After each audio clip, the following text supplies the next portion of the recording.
All right, what's going on, everyone? I wanted to talk about something today, something educational, something controversial, something that most people I don't think understand, but I think after I talk about it as the man of reason, you will have a better understanding. It doesn't matter if you are, on the far conservative side and you just believe it's just men and women. That's it, nothing else. Or you're on the other side where you're super woke, like too woke, and you believe in uh, zim, zays, 10, 20, 30, 40, 50, 60 pronouns, and all that. So to start this conversation off, I want to show this quick video. It's Ben Shapiro. If you don't know Ben Shapiro, he's I guess you would call him a conservative, smart dude. I'm not sure exactly what he does for a living. I think he's just a conservative speaker, very well versed, great thinker. I don't agree with everything he says, but everything he says generally is logical. So let's want to show this video. You have to bifurcate it. Did she deserve the honor? Probably not.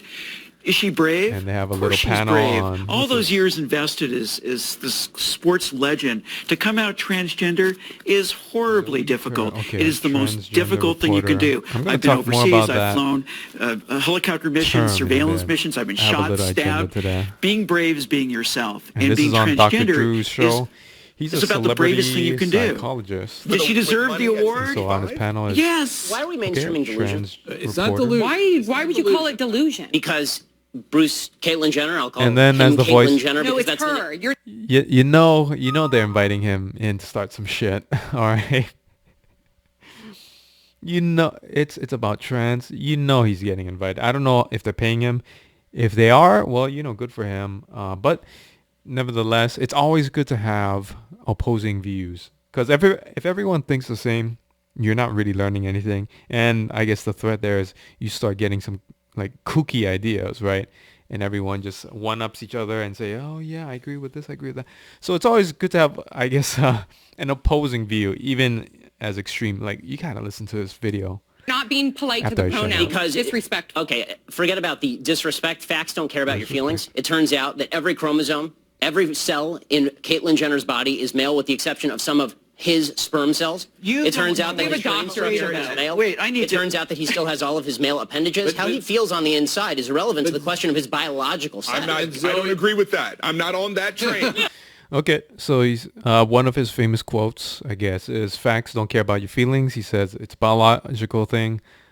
And he's the only one that thinks that. I'm not on that train. She wants to be called she. I'm going to call. And I guess also I want to interject really quickly is he's calling Kate. Okay, so it's Bruce Jenner, but now it's Caitlyn Jenner. But Ben Shapiro saying I should call Caitlyn a she. He. And well, let's finish the Or video she. first. I just have a problem with the message and the messenger. So well, It can be very I'm going to confusing. do two Okay. things. I want to reiterate what Zoe said, which is the bifurcation of the courage to come forward after a lifetime That's how you know he's a doctor. Bifurcation. That's a as doctor a male word. and a certain kind of a male versus did she deserve this award? Listen, the awards, what are award ceremonies except an opportunity to catch some eyes? And, Especially the so, yeah, it's like ESPN, well done, ABC. They did exactly what their job Right. was. And there's Attract actually one gendered- cool scene. I'm excuse going me, to fast forward to male. that. gender With gender of course. identity. Go ahead. So they Especially- stick the but trans even reporter so, you right have next to Ben a thing like Shapiro. I Klinefelter's feel like that syndrome. might So be you don't know what you're purposeful. talking about. You're not educated on Would you like genetics. to discuss the genetics or no? Well, no, What no. are your genetics? Sir? So I'd stay away from the genetics and back to the brain scans. You cut that out now, or you'll go home in an ambulance. Yeah, that seems mildly inappropriate for a political discussion. No, I, All right. So this whole video is interesting. It's also kind of funny, but it's interesting. And in a nutshell, it kind of explains the whole discussion. All right. So there's more conservative minds. Conservative being, I made a great video about this. Conservative being resistant to change, not resistant to new ideas.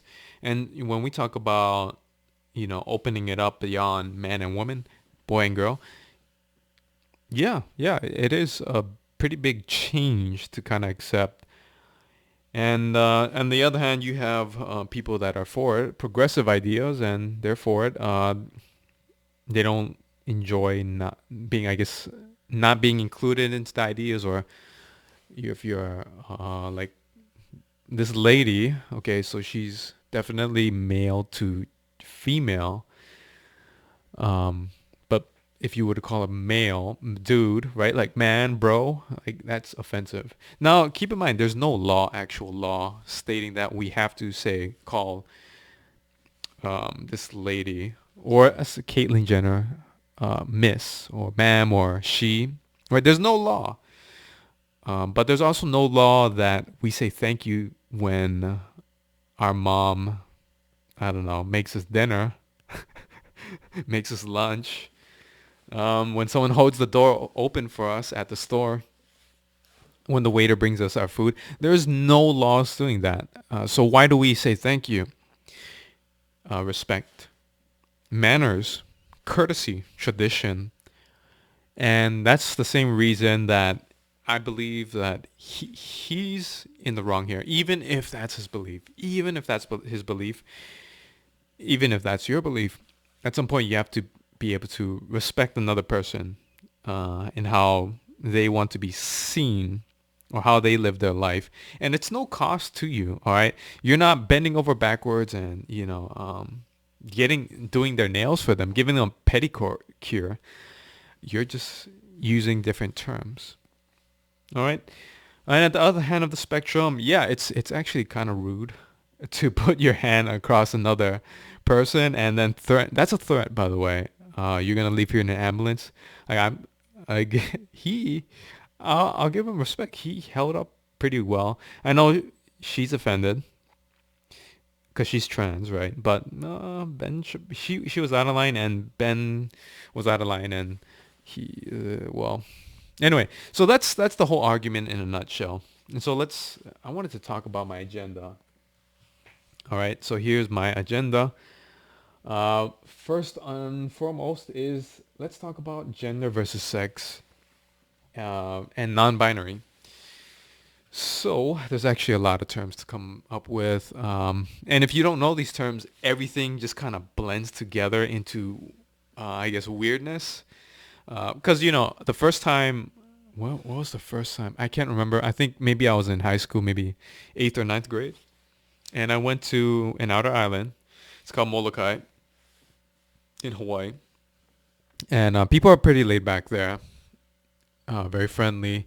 And I went to a church, and there were these like kind of like thick, muscular dudes. And then I remember one was okay, very tan, big muscles, masculine jaw, chiseled jaw.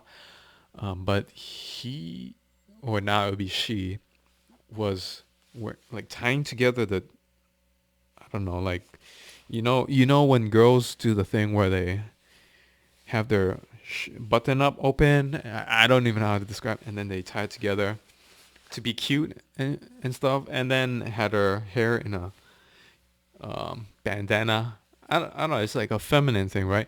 So that was the first time I saw it, and it was pretty weird. Actually, there was another person, big lady, actually a man, but trans, and the church is generally welcoming because modern Christianity is based on forgiveness, love, acceptance, generally speaking, right? So that's the first time I saw it, and I'm not gonna lie, that was pretty weird. I wasn't scared. It just made me uncomfortable.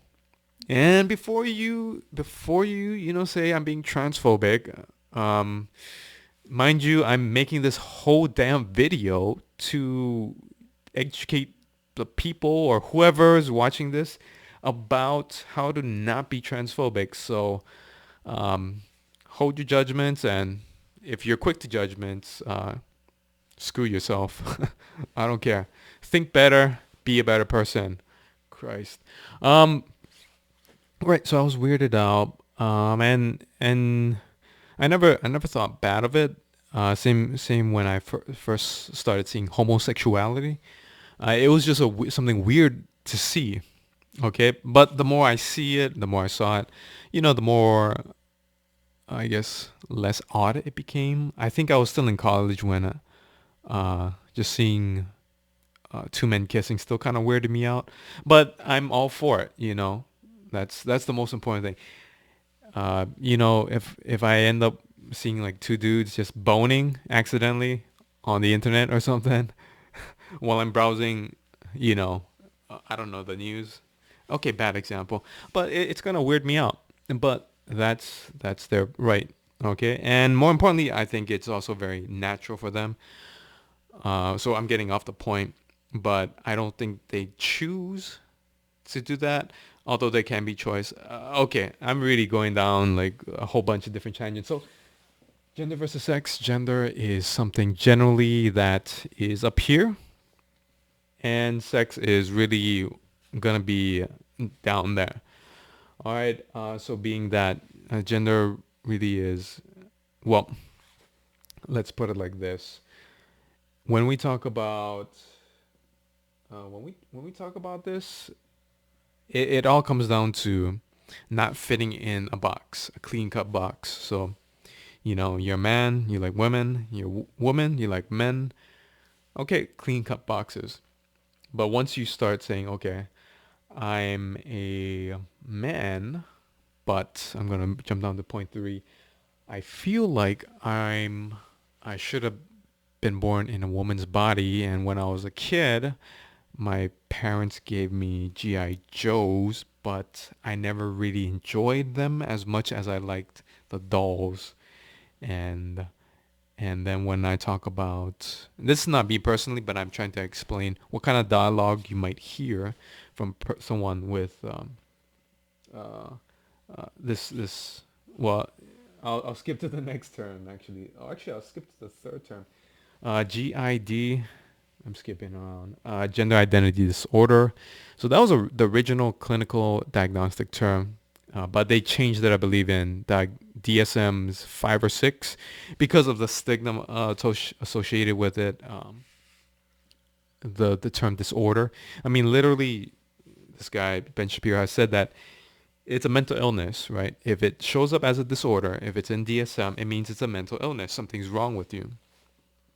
And so that's why they removed it. And in general, it's not necessarily something is wrong with you. It's just that you're deviating from that kind of clear cut, one box or the other. All right. And at one time, the same was thought of homosexuality.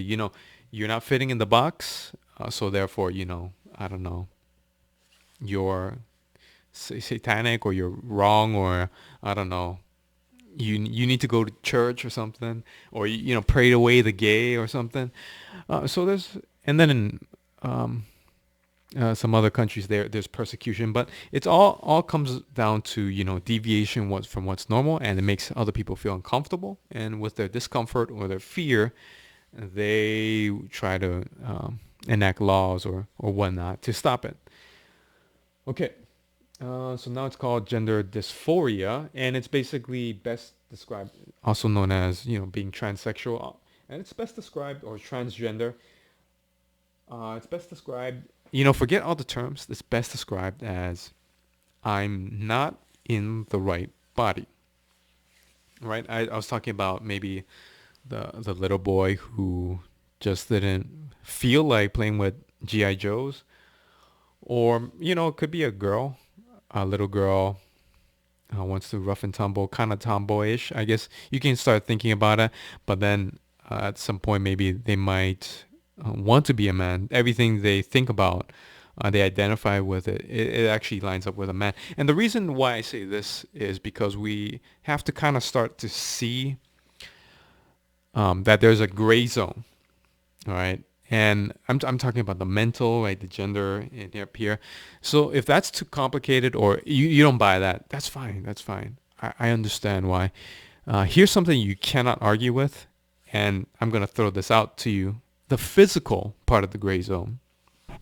So if you listen to Joe Rogan, he once talked about he once talked about, he had this funny clip. He's a smart dude, uh, everyday man, right?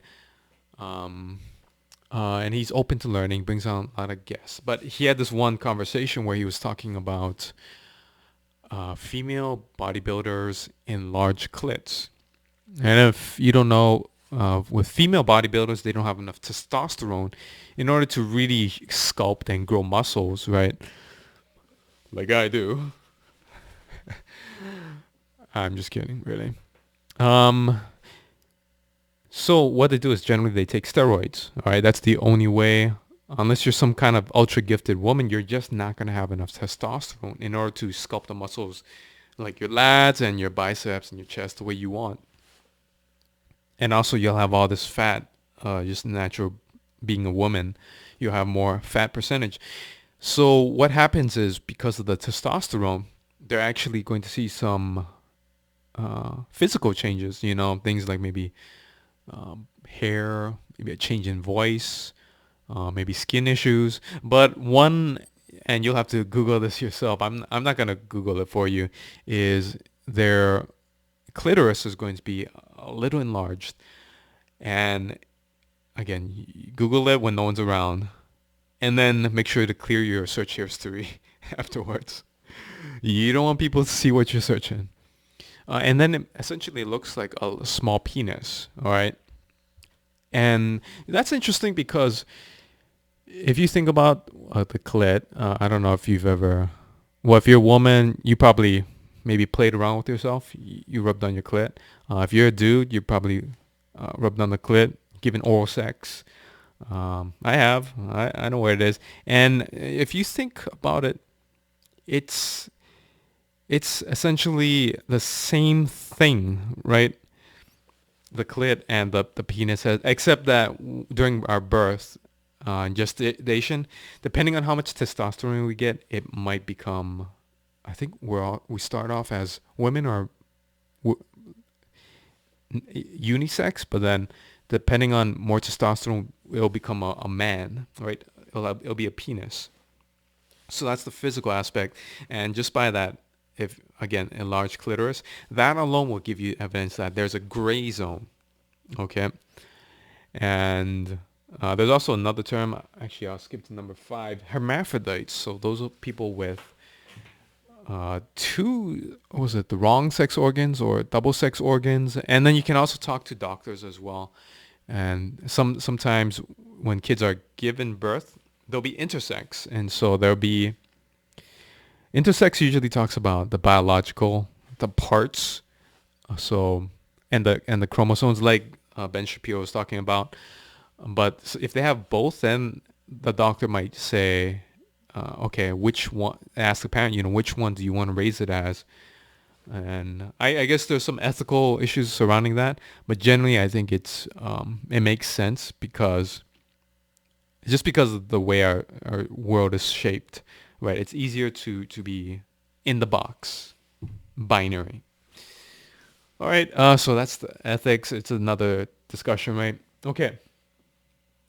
So that's the physical aspect of it, and so you can argue everything you want about men, say people born men with a dick, and they're thinking they should be in a woman's body, or the other way around. You can argue that. You cannot argue the fact that about enlarged clitoris and how there's it's just hormones that make us one way or the other. Okay.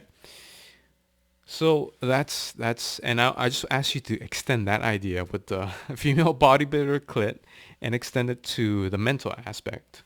Okay. All right. So also here's a good argument too. If you still don't believe me, if you had a choice when you're a kid, or actually even now, would you become like I'm a man? Would I become a woman? No. No, I'm firm in my identity. I've always enjoyed being a boy, a man. I've always enjoyed G.I. Joes since 4th, 5th grade. I loved wrestling and seeing people elbow each other from the top of the ropes. I mean, I've loved Power Rangers. I love like just toys killing each other. I love violent video games. I've always loved all that, and it's there's definitely some socialization to being, a man, but in terms of my interests, my keen interest, it's definitely built in. And so you have to ask yourself, if that was not a choice for me, and probably not you, or if you're a woman, not a choice for you, why would they make this kind of choice that says, okay, I'm gonna just renounce everything that I've lived up to. I have a penis. I'm gonna renounce that, and I'm gonna just go through the entire trouble of becoming the other gender and being teased and made fun of and uh, having all these issues. Who would volunteer for that? That's the same argument I made for homosexuality. Who would choose to be a homosexual when there's so many things going against you, right? And that was an argument I had when I was in high school before I think Massachusetts legalized it. So anyway, so I want to also jump into some other topics. So when it comes to gender, yeah, actually, my agenda is just blown up already, but I'm gonna stick to it as best as I can. So I want to talk about the third gender. In our culture, we only have men and women. Although it's right now, it's kind of in the flux where there's some adoption. I've seen some work signatures saying he, him, hers, yada yada yada, and people recognizing non-binariness and trying to be inclusive with that, and that's fine and all. Although it's still a tremendous minority of people. I'm not sure why so many people are writing him and hers in their signatures when it's automatically what we would identify them. If you have a dude, if you look like a dude, you live life as a dude, you have a dude's name, you talk like a dude, why would you need to put his, he on in your signature? You know, I think it's more if you don't necessarily you're non-binary. How's about that? Then you would make that point that out. Okay, but in terms of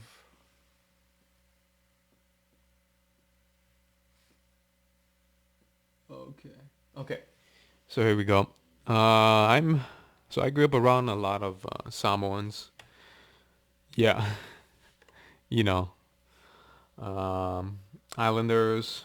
A lot of them, not a lot, disproportionate of them end up in the NFL. 20 times more likely than the average American. But one word I learned from my Samoan friends was the fava fine.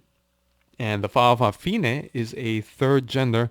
Typically, it's a man who has feminine ways.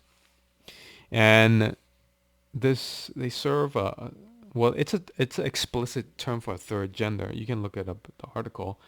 But basically, it's the third gender.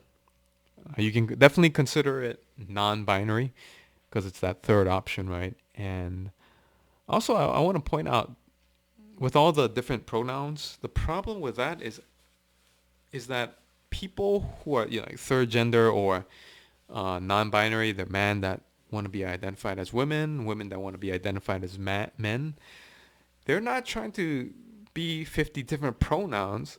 They're just trying to be the opposite pronoun for themselves. That's it. So it's you're really on the woke end when you're throwing out all these different pronouns.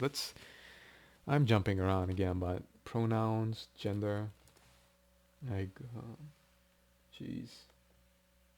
And it's not standardized, so everyone's just throwing out different ideas. But you see all these. What is this? Fey, fair, air, inver. Okay. Okay. I don't care. I don't care. You go ahead, have your fun with it, and start inventing all these different things. Um, I'm very much happy with uh, him, her, and then maybe a third one, a non-binary. Okay, but that's really one limitation I guess of our culture is we don't have a term.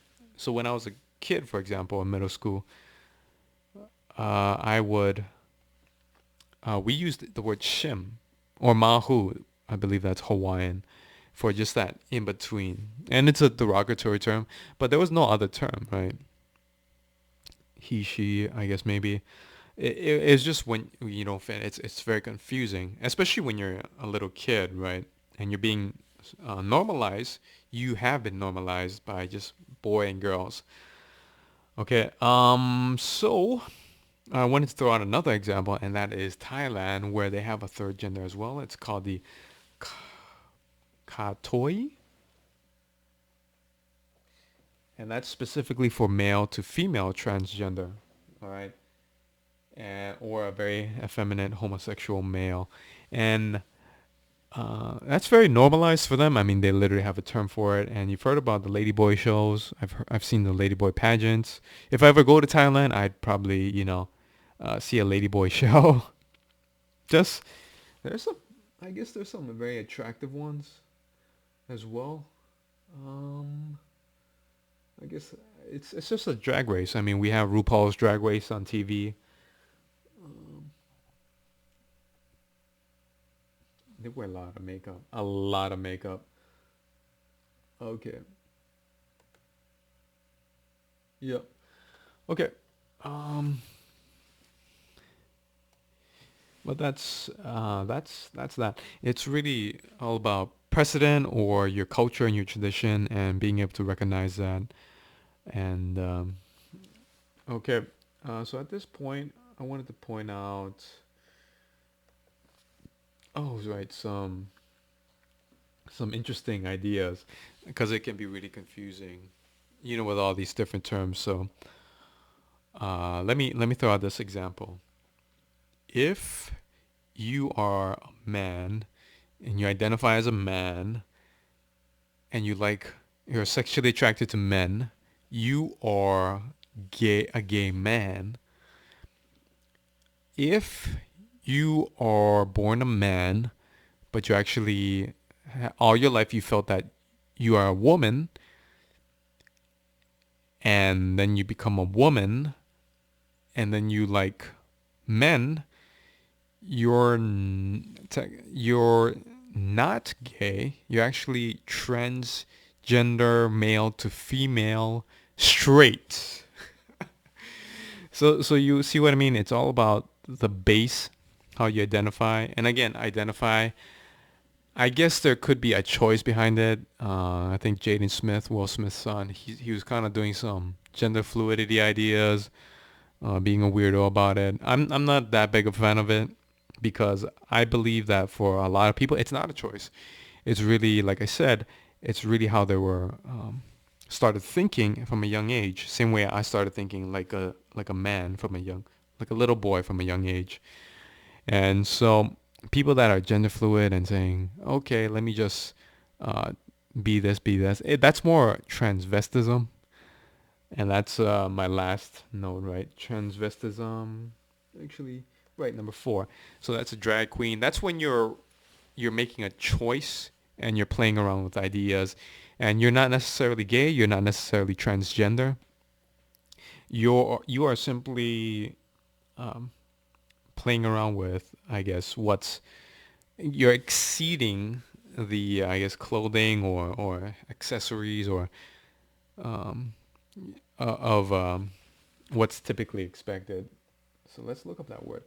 Practice of dressing in a style associated with the opposite sex. And actually, I remember in college, I took an abnormal psych class, and they talked about transvestism and how it is abnormal, but it doesn't necessarily relate to the other things, but it kind of is because, again, it's not falling into the easy to understand boxes. And they had mentioned a psychiatrist who had, I guess, talked with several straight men who, had wives and girlfriends, loved having sex with women, but they might, in private or under their regular work clothes, they would wear pantyhose. They actually talked about a CEO that would wear pantyhose under his work pants in order to feel powerful. And say you could say the same thing about what's it, RuPaul's Drag Race. RuPaul Drag Race. we don't really know anything about their transgenderism.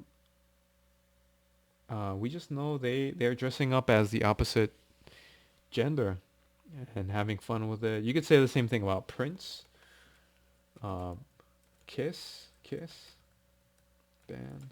All right, that's definitely. I mean, they were wearing like thick boots and they're all straight. I'm pretty sure, and long hair and makeup. That's kind of transvestism. I think another great example was who was Prince? Prince. I said Prince. And definitely saw a lot of pop stars. I think I've seen him wear makeup before, definitely. But that's transvestism and may not relate to the other things. So, okay. So, oh, right. So in terms of transgender folks, when they're not going binary, when they're in their transition, I think it's generally probably a very huge psychological hurdle. I would say even more than maybe say coming out as gay, because actually it might be, well, because there will also be a physical transformation for you. You know, you're gay yesterday, you're still gay today. You look the same. For a lot of these folks that will come out and transition, it's gonna be a whole different change. So let's say if I wanted to be a woman, like Bruce Jenner or the Wachowski brothers, right? I would have to Wachowski. I would have a new name. I would grow out my hair. I would start wearing makeup. I'd have to change my voice. To to to learn how to talk like a woman, have female mannerisms.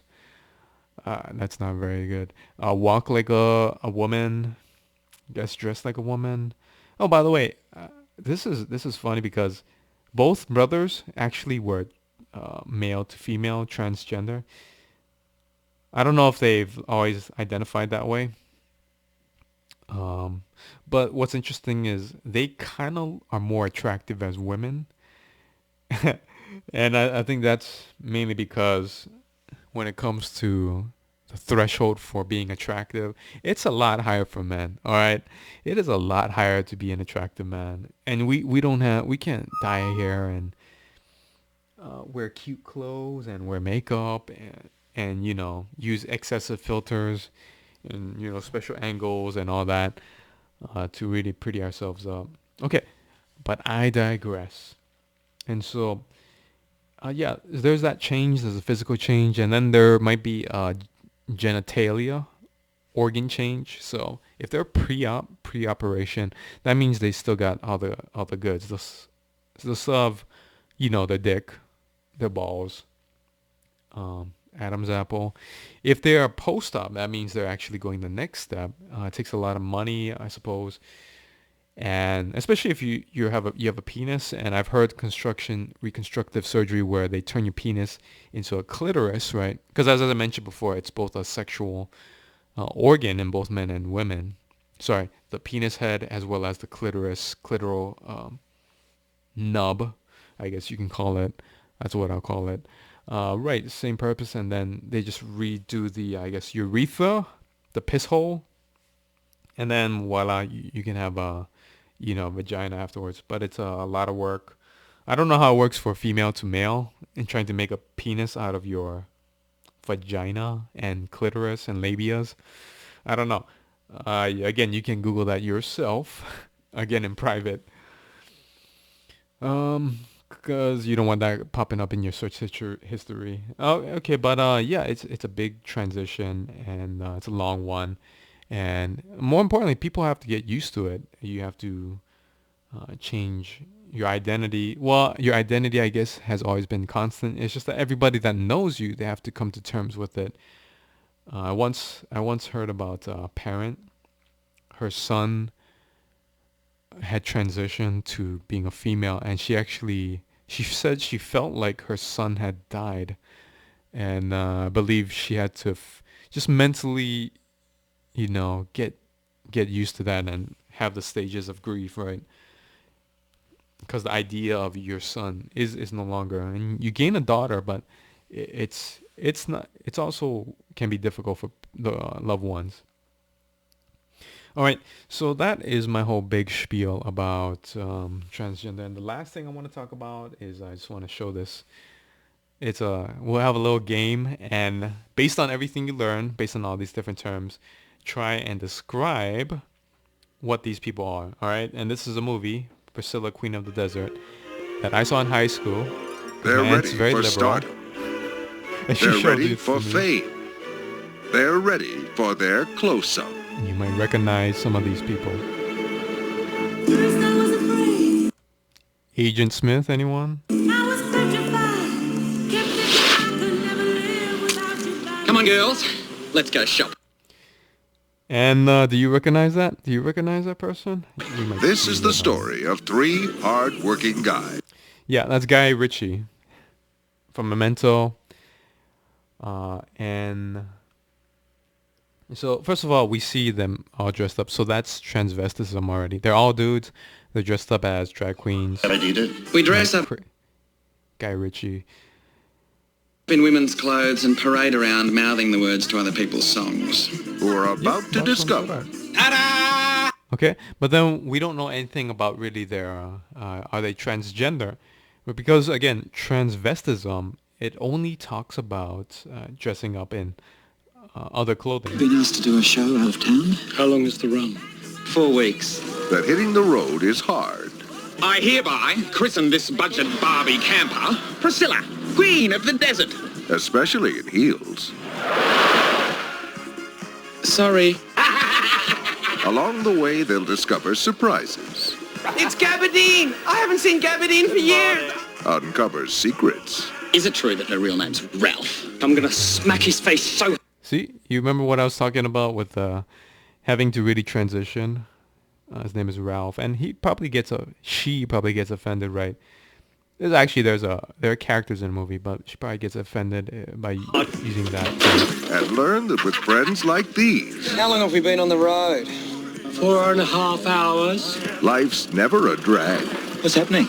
I don't know. Oh my God.